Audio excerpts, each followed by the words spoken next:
겸손과 기도. 찬미예수님, 찬미예수님. 세상에는 다양한 종류의 고난, 힘겨움이 있습니다. 자신이 교묘한 거짓말을 하다가 들통이 나서 곤란을 겪게 되는 사람도 있고, 또 애 낳는 산모 곁에 산모 지키고 있다가 머리를 쥐어뜯기는 고난도 있습니다. 베드로 사도는 그러한 고난을 이렇게 묘사합니다. 악을 행하다가 겪는 고난, 그리고 선을 행하다가 겪는 고난이 그것입니다. 신앙인의 바른 지향은 언제나 진리를 향해서 방향 지어져 있어야 마땅합니다. 우리는 완벽하지는 않지만 우리의 내면의 지향점이 어디를 향해 있는지 정도는 분명히 인지하고 살아가야 됩니다. 그걸 위해서 매일 저녁마다 성찰이라는 걸 하죠. 우리가 지향하는 방향은 다름이 아니라 영원에 맞닿아 있습니다. 지상의 어떤 지점이 아니에요. 지상의 어떤 성취나 성과를 노리는 게 아니라 우리는 영원한 생명, 다른 표현으로 그걸 구원이라고 하죠. 그 구원을 위해서 나아가는 겁니다. 그래서 이 근본 방향을 놓치지만 않는다면 우리는 절대로 길을 잃지 않게 될 겁니다. 하지만 안타깝게도 자신이 어디를 향해서 가고 있는지 이해를 못하고 있는 신앙인들이 있기도 합니다. 외적으로는 성당에 열심한 모양을 지니고 있지만 실제 내면이 추구하는 방향은 신앙의 본질과는 상당한 거리가 있는 모양새를 드러냅니다.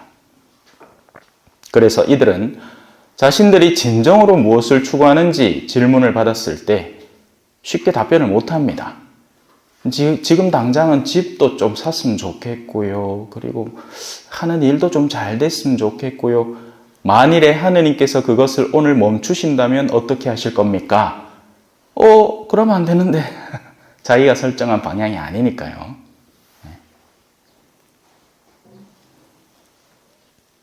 결정적으로 자신의 내면이 추구하는 방향이 뒤틀려 버리기 시작할 때 그들은 피상적으로 유지해오던 종교 활동, 어제도 한 분이 이제 저를 잠깐 찾아왔는데요. 냉담하신 지가 몇십 년이 된 분이었어요. 그래서 이야기를 두런두런 나누는데 제가 이야기했습니다. 신앙생활을 하신 게 아니라 종교 활동을 하셨던 거군요. 그러니 그 종교적인 먹거리가 사라지고 나면 사람이 거기에 남아있을 이유는 없지 않습니까? 가게에 왔는데 살 물건이 없으면 그 가게에 남아있을 이유가 뭐가 있겠습니까? 그 물건이 있는 다른 가게를 찾아가겠죠. 하지만 신앙이라는 것은 사그라질 수가 없는 것이기 때문에 쉽게 바꿀 수가 없는 것입니다. 그러나 그 내면이 추구하던 방향이 뒤틀려 버리기 시작할 때 그들은 그렇게 피상적으로 유지해오던 종교 활동을 멈춰버릴 수밖에 없습니다. 가차없이 내던져 버리는 거죠. 그것으로 이미 그들의 본질이 드러나는 겁니다. 반면 의로움을 추구하는 이들은 자신이 굳게 믿는 바를 충실하게 지켜나갑니다. 결국 하느님께서는 세상의 모든 것을 알고 계시고 최종적으로 모든 것을 바르게 세워주실 것을 굳게 믿고 의지하고 있는 것이죠. 그래서 용기를 잃지 않고 묵묵하게 꿋꿋하게 제 갈 길을 앞으로 계속해서 나아갈 수 있습니다. 베드로 사도는 이를 다음과 같이 서술합니다. 바른 양심을 가지고 온유하고 공손하게 대답하십시오. 그러면 그리스도 안에서 이루어지는 여러분의 선한 처신을 비방하는 자들이 여러분을 중상하는 바로 그 일로 부끄러운 일을 당할 것입니다. 돈이 없다는 것이 수치가 되지 않습니다. 오히려 영혼이 헐벗은 것이 수치가 됩니다. 하지만 세상은 거꾸로 가르칩니다. 거짓말을 하더라도 일단은 돈을 좀 벌어두는 것이 사람들 보기에 낫다고 가르치는 거죠. 가능한 기회를 다 쓰려고 합니다. 있는 사람들은 자신들끼리의 리그를 만들어서 그 안에서 서로 도움을 주고받습니다. 그러는 동안 원래 그 도움이 가야 했던 가난한 이들은 항상 기회를 박탈당하는 것이 일수입니다. 내가 다니는 직장에 자리가 하나 났습니다. 그리고는 내 친구가 면접관입니다. 알지? 우리 아이 이번에 들어간대. 그렇게 해서 성적이 고만고만하던 여러 후보자들 가운데에서 살짝 못 미쳤지만 면접 점수로 거기를 훅 들어가 버립니다. 그러다 보면 마땅히 자신이 들어가는 것이 옳을 것이라고 생각하고 있던 사람의 내면의 충격은 너무나 커서 자살까지도 시도를 하는 거죠.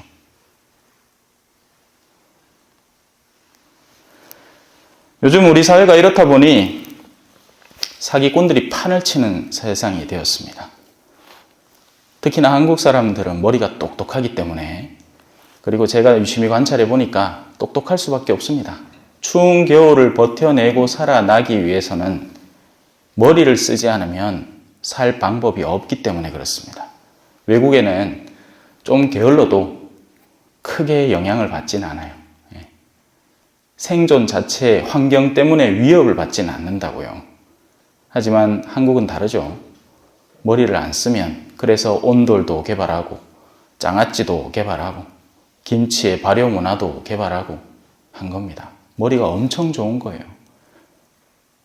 그런데 우리가 이제는 그 머리를 온통 자신의 신분을 상승시키고 돈을 엄청나게 벌어들이는데 작정하고 달려들기 시작합니다. 그러니 아름다운 것들이 모조리 파괴되고 있어요. 농업은 더 이상 목가적인 분위기가 아니죠. 공장입니다. 팡팡 돌아가는 공장이에요. 그 산물을 제대로 뽑아내기 위해서 최대한의 효율로 최대한의 것들을 다 써가면서 생산품을 뽑아냅니다. 그러다 보니 환경이 엉망진창이 되어가요. 우리가 옛날에 발 담그던 그 깨끗하던 시냇물, 지금 아이들은 냇가 근처도 못 갑니다. 냄새가 나고 더러워서요.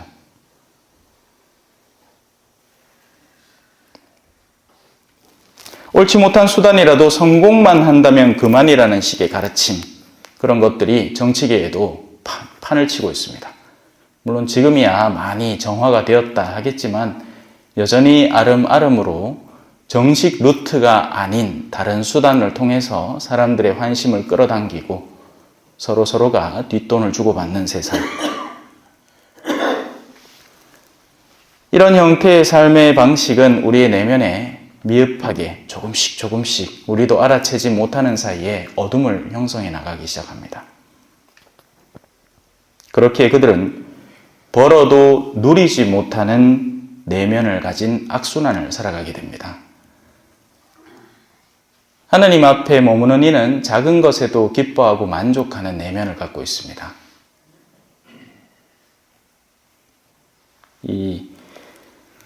제가 참 인상적이라고 생각했던 건요. 남미 아이들은 이 성당에 와서 바닥이 자기 집보다 깨끗하기 때문에 거기에 엎드려서 놉니다. 공부도 하고요. 그리고 제가 가끔씩 들러서 사탕이라도 한 개씩 들고 가면 너무너무 좋아하면서 기뻐하는 모습을 보입니다. 옛날에 우리 어르신들도 그랬잖아요. 그죠?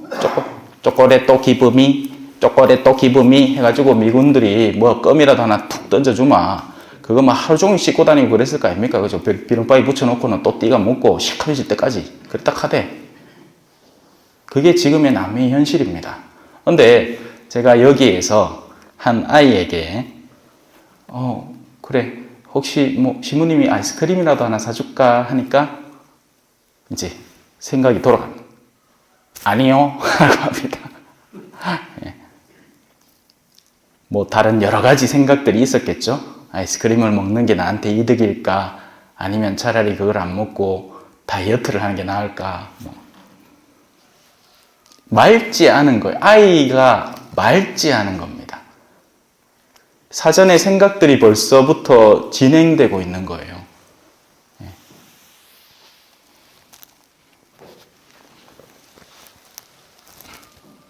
집 한 채만 있어도 충분히 만족하리라고 세상 사람들은 착각을 했었지만 집이 생기면 더 좋은 집이 눈에 들어오고 무언가가 생기면 그것에 대한 2배의 크기를 더 원하는 우리의 내면을 갖고 있는 이상은 우리는 절대 만족하지 못하는 저주에 걸리게 되는 겁니다.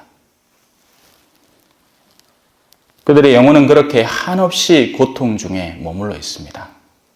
하지만 그 고통은 뭐죠? 자신들이 스스로 구축한 고통입니다. 악을 행하다가 얻는 고통인 거죠. 반면 영원한 진리 안에서 기쁨을 찾는 이들은 심지어 고난 안에서도 기쁨을 누립니다. 왜냐하면 그 고난이 나의 영혼에 어떤 역할을 할지 인지하고 있기 때문입니다. 왜? 헬스 좋아하는 사람들은 남들이 보면 이해하지 못할 운동을 하고 있죠. 우리는 일하다가 쉬기를 원하지 일부러 무거운 걸 들기를 원치 않는데 헬스 하는 사람들 보면 그 무거운 걸 땀을 뻘뻘 흘리면서 으쌰 하고 들고 있습니다. 왜 그럴까요? 그렇게 해서 무거운 걸 들어 올려야 근육이라는 것은 상처를 입으면서 성장하기 때문입니다. 근육은 찢어져야 그 안이 채워지면서 확장되어 가는 거죠. 사실 모든 근력 운동이 그런 거예요. 그래서 할 만한 무게로 계속 반복해서 드는 건 근육을 키우는데 전혀 도움이 안 되는 겁니다. 그래서 암만 참외 농사를 한다거나 우리가 하는 일상의 일을 한다고 해서 우리 근육이 크지는 않는 거죠. 하지만 때로 무거운 물건을 가끔씩 들어 올리고 나면 그 뒤로 아프잖아요. 근육통이 옵니다. 바로 그때가 근육이 크고 있는 신호가 되는 거죠. 머리 좋습니다. 헬스하는 사람들 보면 한날은 여기 근육 키우고 그러면 이제 그 다음 날은 여기를 계속하면 무리가 되기 때문에 딴 날은 이제 다른 데를 키우고 계획을 다 짜서 하는 겁니다. 무식하게 하다가는 몸 엉망망신창이가 됩니다. 베드로 사도는 그 고난을 이렇게 표현하죠. 하느님의 뜻이라면 선을 행하다가 고난을 겪는 것이 악을 행하다가 고난을 겪는 것보다 낫습니다. 라고 표현합니다. 신앙 안에서 그리스도의 고난, 즉 의로우신 분께서 불의한 자들을 위하여 겪는 고난은 영광의 근거가 됩니다. 예수님은 순환에 들어가면서 항상 표현을 제자들에게 이렇게 했어요. 이제 사람의 아들이 영광을 겪을 때가 왔다. 제자들은 이해를 못하죠. 주님이 저기 가면 예루살렘의 그 포악한 자들한테 당할 텐데, 근데 예수님은 이것이야말로 영광이다 라고 합니다. 세상의 모든 영웅들은 고통을 감내하고 마침내 그 영광을 누리게 됩니다. 그게 모든 영웅 시나리오죠. 세상의 모든 영화들이 그렇게 돼 있어요. 주인공은 중간에 고난을 겪기 때문에 마지막에 해피엔딩으로 끝나는 겁니다. 고난이 없으면 영화가 무슨 재미가 있겠어요, 그죠? 처음부터 잘 살았고 끝까지 잘 살았다. 세상에 이런 영화가 어디 있습니까? 우리 그리스도인들은 악과 맞서서 의로움을 추구해 나가면서 고난을 겪게 될 것이 뻔한 일입니다. 예수님 그렇게 얘기했죠. 너희는 세상의 모든 사람에게 미움을 받을 것이다. 하지만 바로 그 고난을 통해서 우리는 성장하게 되고 영원한 생명 안에서 영광을 누리게 될 겁니다. 아멘. 찬미 예수님, 겸손과 기도.